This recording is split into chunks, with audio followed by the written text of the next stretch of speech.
This is Denise with the Your Pennsylvania Ancestors podcast.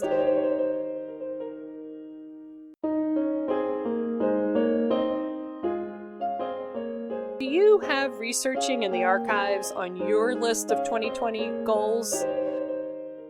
Listen in and I will share 5 tips and a special bonus tip on what you can do to be super prepared for your next trip. Here are 5 things you can do to get ready for your next trip for your research. Number 1 is to practice sitting and reading for extended periods of time.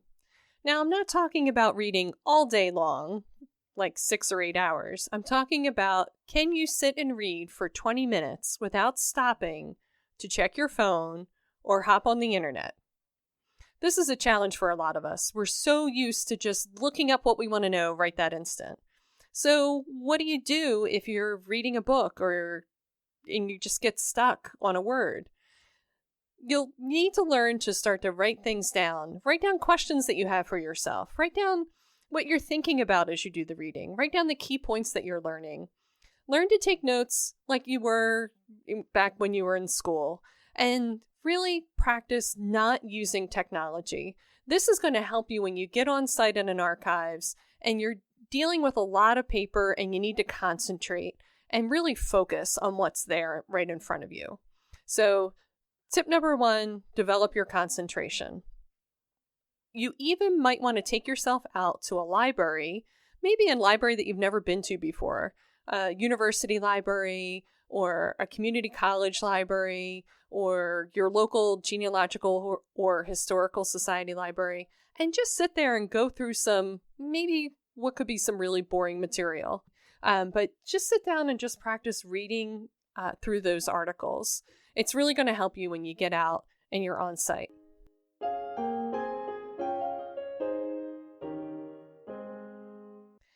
Tip number 2 is related to tip number 1, but this is to actually practice doing archival research, even if it's in an area that your ancestors don't live in. So wherever you live, there's a courthouse where they process deeds, wills, other documents for the people that live in that county where you live. And chances are there's also an historical society or a genealogical society. If you're not already a member of those societies, you're going to want to join as a member and volunteer to do some research for them. Yes, it might not be your ancestors and it might not be the area that you're used to working in, or maybe you don't even care about the people where you live. You're like, I live in Alaska. I'm researching in Pennsylvania. What am I going to learn here? And here's what you're going to learn.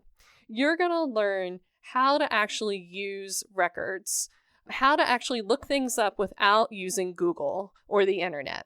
And you're going to learn how to start tying families together using the clues that are in the records. So those methods of researching, you can completely transfer to other locations and geographies. It's the method of research that you want to learn. And I'll tell you, honestly, these are best learned from other people. And you watch the way they reason and analyze and figure things out. And then you're going to figure that out, how to copy what they do or change what they do or adapt it for yourself. If you go to a genealogical institute that teaches methodology courses, the instructors will teach you various ways that they analyze records and look at things and think about problems. But you can also learn this for free, or maybe for the $20 a year, $30 a year membership fee from your local genealogical society. And the questions that people ask are the kinds of questions that you're going to have. Who are the parents of this individual that lived from this year to this year? Can you get me a deed for this individual? Can you get me a probate record for this individual? And you'll get all that practice. So when you actually do your own ancestors research, you're going to hit the ground running and have some idea of how to approach the research for your folks.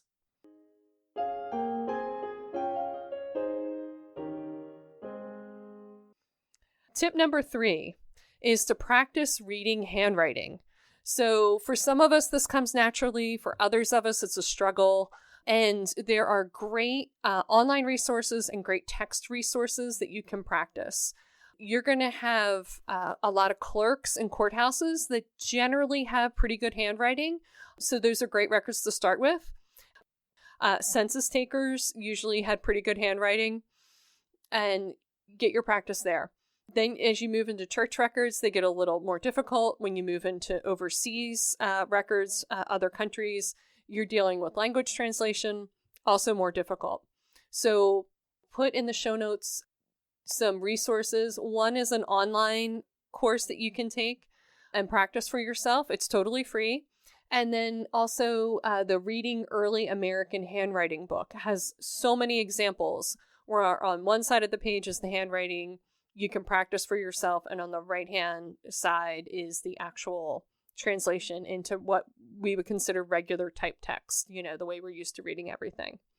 So practice reading handwriting. It will really help you.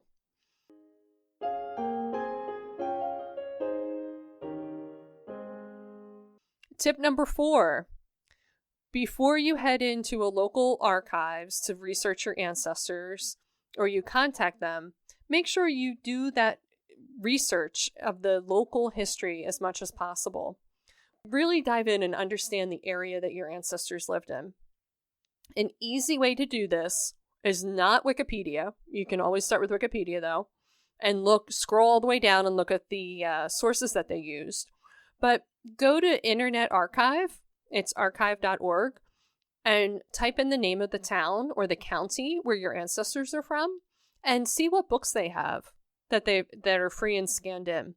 Some of these books are also for sale on Amazon, and you can download them if you want to pay a fee. Just start reading. They're going to talk about the geography of the county or the city. They'll talk about the different kinds of immigrants that moved into that area. They'll talk about major events that happened in that area. They'll talk about famous people that lived in that time.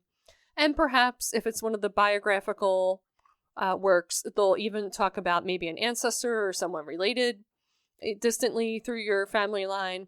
And it just gives you a real flavor of sort of the kinds of characters that lived there, the kind of things they were dealing with, the major events in the town. And you'd be amazed about how that information will help you as you go and do your research. Knowing that your ancestors grew up in a factory town and the different kinds of manufacturers that were there. If your ancestors grew up in a rural area and what kind of farming they were doing. If they were miners, what were the mines, major mines that were there? What were they mining? What were the major maybe incidents that happened around those mines?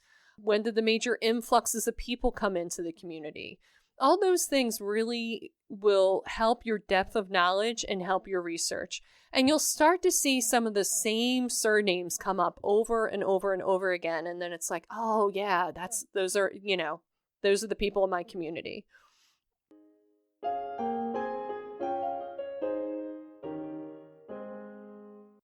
Tip number 5, practice with technology. And this is sort of my longest tip and my most valuable tip. And the thing that I struggled with the most when I started going to archives, I'd find things that I'd want to keep, and then I would take pictures of it with my phone. And then it just sort of sat there on my phone and it didn't really go anywhere. And if you scroll through my photos on my phone, I have more pictures of documents and records than I do of my children. It's sort of that sign that you're a genealogist when you have more pictures on your phone of your documents that you're researching rather than your family. But what I discovered is I needed a way to get the things off my phone and attach to the people that I was researching. So a couple tips of what you can do and come up with your own process. And this goes back to number 1. When going and visiting local archives, you can sort of practice this process for yourself and how you're going to do this, but really think it through. Imagine for yourself, you show up and you start researching through records, church records, maybe newspaper clippings, obituaries, different indexes that could be at a local historical society or an archive, maybe actual manuscripts. And you start taking digital images. Many places will let you do that. What are you going to do with that image? what are you going to do to remember where you actually were when you took the image and what the image is of?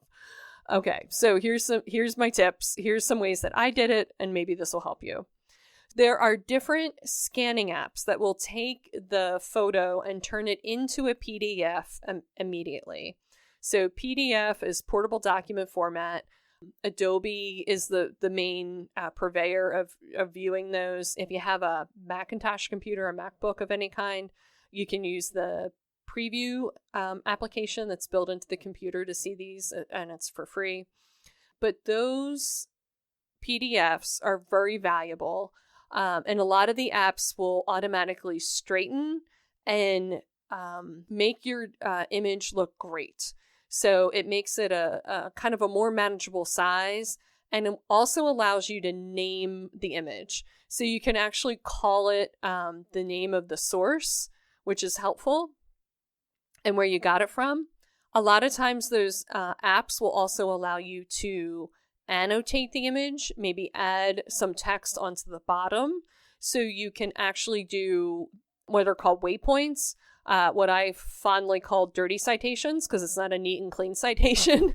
It's just my scratch down of what the title is of the source that I'm using, the author of that source or who created it, the date it was made, the page number, or if it was a microfilm reel, and I printed it out, what microfilm it was on.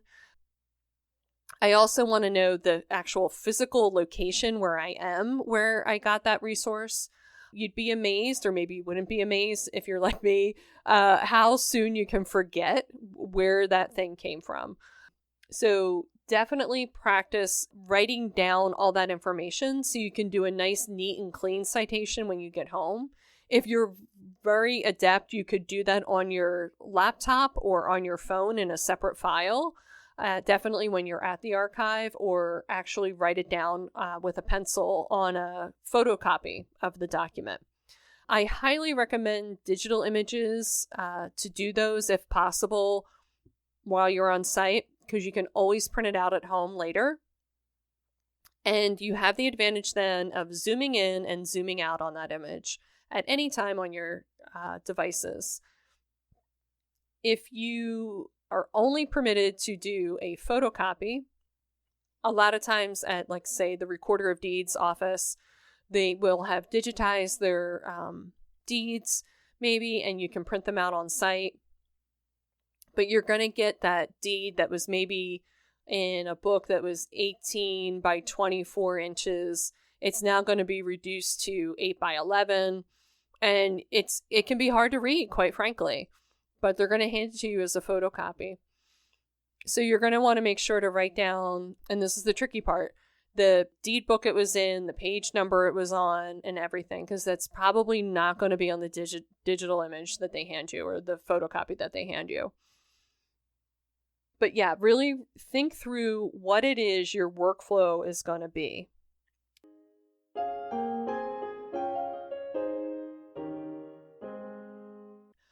Now, I gave you 5 tips. Practice concentrating and reading for at least 20 minutes at a time. Practice going to local archives and repositories in your area, even if they're not related directly to your ancestors. And practice doing hands-on research for the local genealogical society where you live. They'll be thrilled to have you as a volunteer, and you're going to get to really stand alongside of people that really know records and know how to analyze and do research. Tip number 3 was to do handwriting, practice reading handwriting. Of course, you can practice at home with any digital image that you find on the internet. Number 4 was to read the local history of the area that you're researching in for your ancestors using online resources. And of course, you can always go to your local library and see what they have. Number 5 is to work through your process of what you're going to do with these records as you obtain them. What does your workflow look like? You get the document, you take a digital image, what do you do with it? Make sure you know where you got it from, that you can do a citation around it so that you always have that information. My bonus tip is this. is to allow for serendipity. Now, serendipity is a fun word, and it sounds like I want you to dance through the archives when you find things, and I certainly think you should. But I really think you need to allow, no matter how organized you are when you go and visit an archives, no matter how prepared you are when you're there, to allow for the staff to contribute to you. I think a lot of us are very afraid to ask for help, or afraid to let people actually be a contribution to us and really volunteer what they know. And a lot of us can be like, yeah, I know that. Or no, I just want this. And really just be open to what they might have to share with you.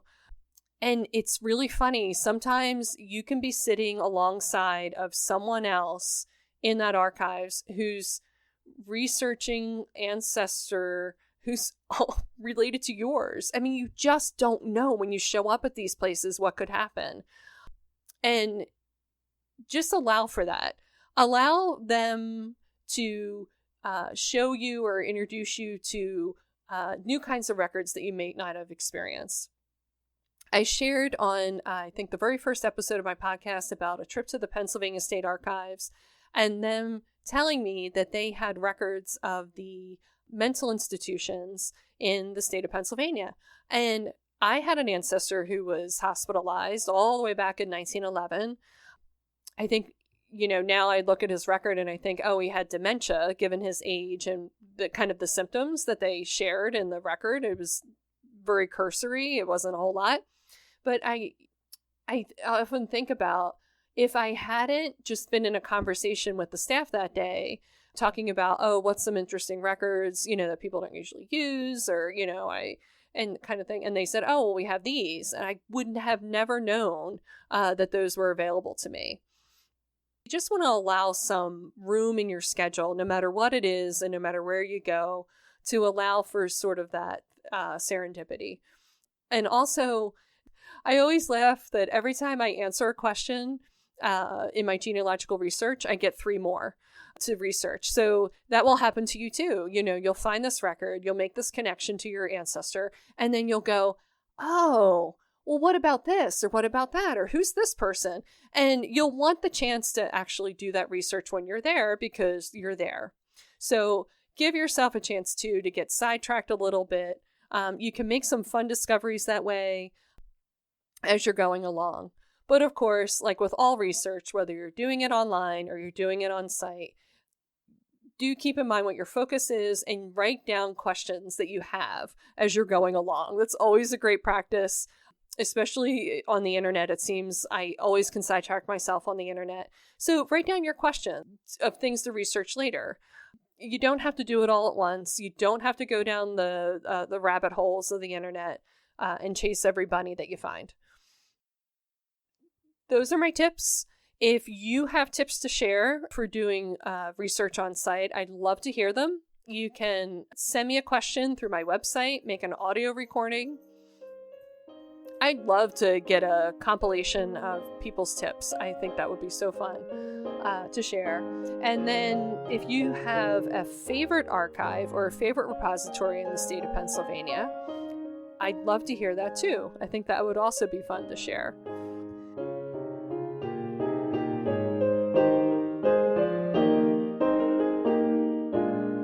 Thank you for listening, and I want to give a special shout out to Elizabeth H., who left a review on the podcast and called this a must listen if you have Pennsylvania ancestors. She said the podcast is informative and a great way to learn about Pennsylvania repositories. I really appreciate it. That review, I saw it in that week between Christmas and New Year's, and it really made the holiday break. So thank you for the great review, and I'd love to hear any reviews or any questions or comments folks have. You can find me on my website, www.paancestors.com. Thanks for listening. This was Denise.